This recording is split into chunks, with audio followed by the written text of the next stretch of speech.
Hi, this is Kessler Krieg with Eurofins Air Toxics out of Folsom, California.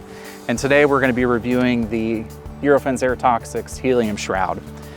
Our helium shrouds and accompanying materials come in a nice pelican case as displayed here.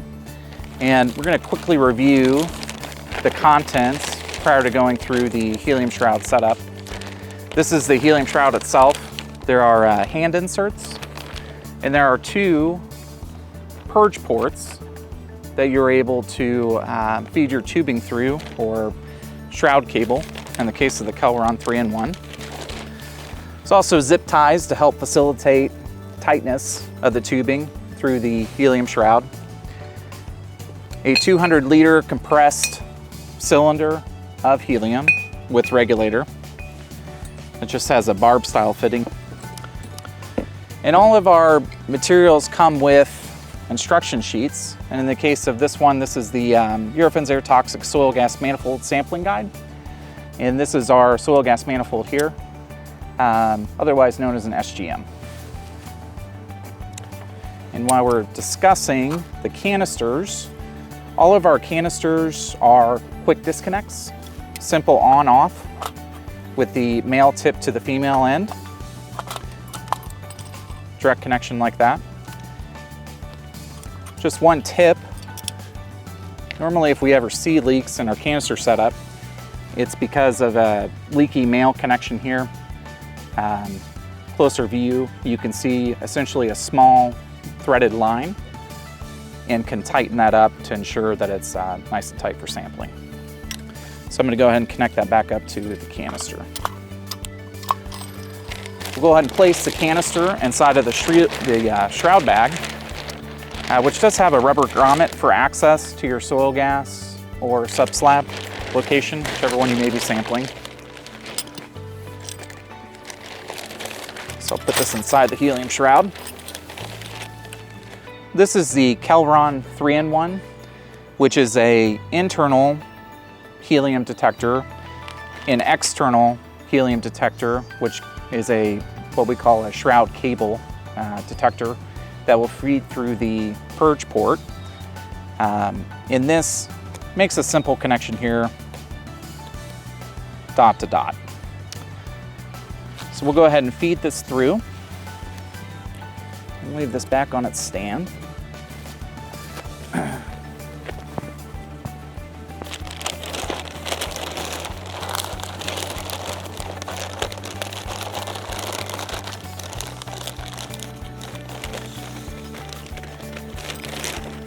And the helium detector will stay there, make the simple connection here. Then go and press on, off. And we'll do a 90-second warm-up while the shroud cable is placed in the helium shroud bag. So for the purpose of this demonstration, we do not have an actual soil gas port set up. We're just going to use a basic two-way valve seen here. But I'll go ahead and place this underneath the grommet and feed our tubing through to simulate an actual sample collection.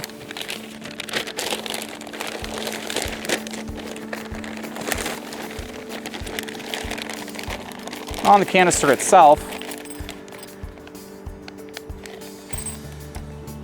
we'll feed the sample line into the top here, and this is on the purge side where the quick disconnect is located. I'm going to take my pink ferrule, 1/4-inch swage lock on, then the pink ferrule. We'll feed that onto the canister until finger tight.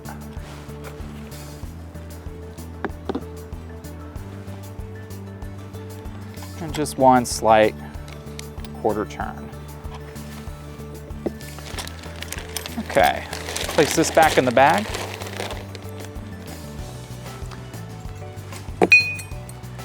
Our 200-liter helium cylinder. So now we're going to add our helium to our helium shroud to an atmosphere of at least 20% and make a connection to our canister using our female quick connect to our male end located here And these two tubes will all feed through the same purge port as our helium shroud cable. So we'll go ahead and make those connections now, keeping the tubing off the ground the best that we can here during this demonstration.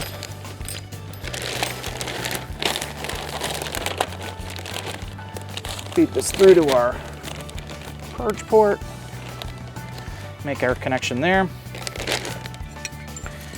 And then we will grab our Tygon tubing, place that on the barb of our helium cylinder.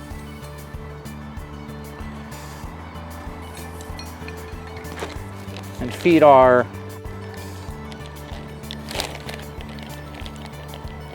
helium tubing through the same location. And then finally, we'll use our zip ties to make a tight connection here.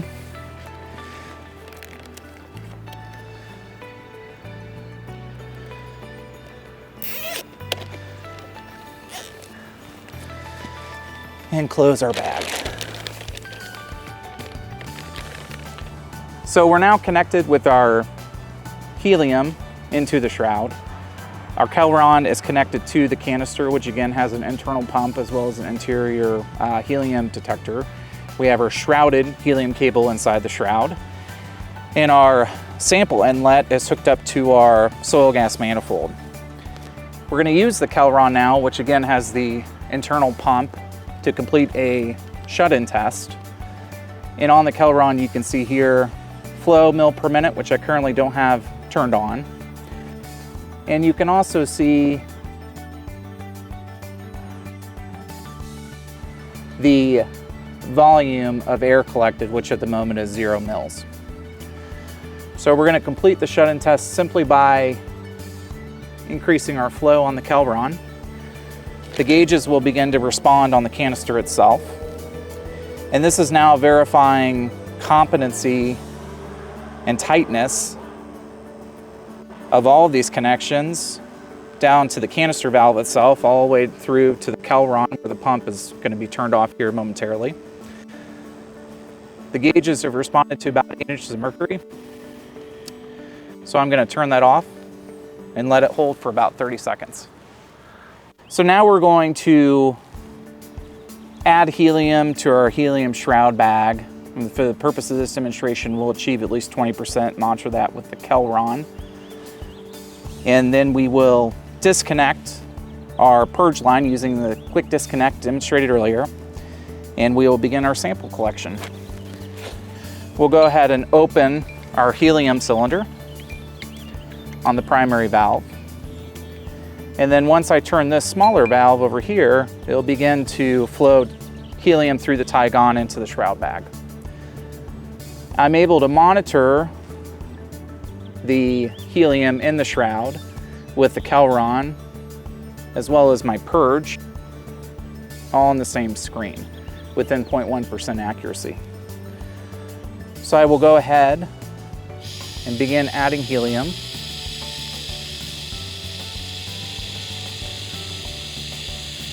And as you can see, the shroud helium is responding here to the helium being added to the shroud. We'll let that go to about 15%, and then we'll close this off.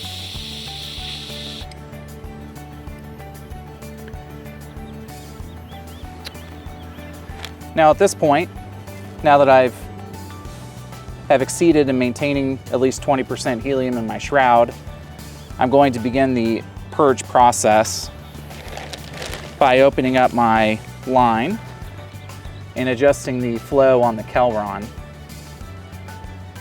Simply hit the display button here to see your pump rate. And then maintain around a 200 cc per minute, a little less. You can see on the second line here that I flow through about 50 mils. So I'm now purging air from my soil gas port through the 3-in-1. And the air is purging from the soil gas port through the meter using the internal pump to the discharge on the back here. So now that I've purged sufficient volume from my soil gas port, I'm going to switch the display back to my helium percentages.